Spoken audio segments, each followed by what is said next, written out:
నమస్కారం అండి. మనం ఇప్పుడు పాజిటివ్ స్టేట్లో ఉన్నప్పుడు మాత్రమే మనం హ్యాపీగా ఉంటామని చెప్పుకున్నాం కదా! మరి పాజిటివ్ స్టేట్లో ఉండాలి అంటే మన లోపల కొన్ని నెగెటివ్ ఫీలింగ్స్ అనేవి ఉంటాయి. అది గిల్ట్ కావచ్చు, పెయిన్ కావచ్చు. అలాంటివన్నీ మనకి నెగెటివ్ స్టేట్‌లోకి తీసుకెళ్తూ ఉంటాయి.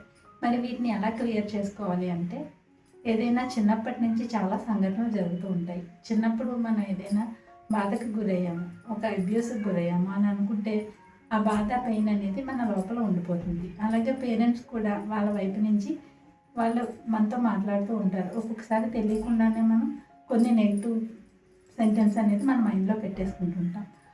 వాటిని మనం అర్థం చేసుకుని క్లియర్ చేసుకోగలిగినప్పుడు మాత్రమే ఆ పెయిన్ నుంచి మనం బయటకొస్తాము. అలా బయటికి రావాలి అంటే మనం ఆ టైం సిచ్యువేషన్‌ని మనం మళ్ళీ అక్కడికి వెళ్ళి చూసి దాన్ని క్లియర్ చేసుకోవాలి. అక్కడ సిచ్యువేషన్‌ని, అక్కడ పరిస్థితుల్ని అన్నిటిని మనం క్లియర్‌గా అర్థం చేసుకోవడం ద్వారా ఆ పెయిన్ నుంచి మనం బయటకొస్తాము. వీటి నుంచి మనం బయటికి రావాలి అంటే, చిన్నప్పుడు జరిగిన సంఘటన నుంచి బయటికి రావాలి అంటే ఇన్నర్ చైల్డ్ మెడిటేషన్ అనేది చాలా ఉపయోగకరంగా ఉంటుంది. దీని ద్వారా మనం అన్నీ అంగీకరించి ముందుకు వెళ్తాము. కాబట్టి ఈ విషయాలన్నీ తెలుసుకోవాలి అంటే నా వీడియోస్‌ని ఫాలో అవ్వండి. Thank you.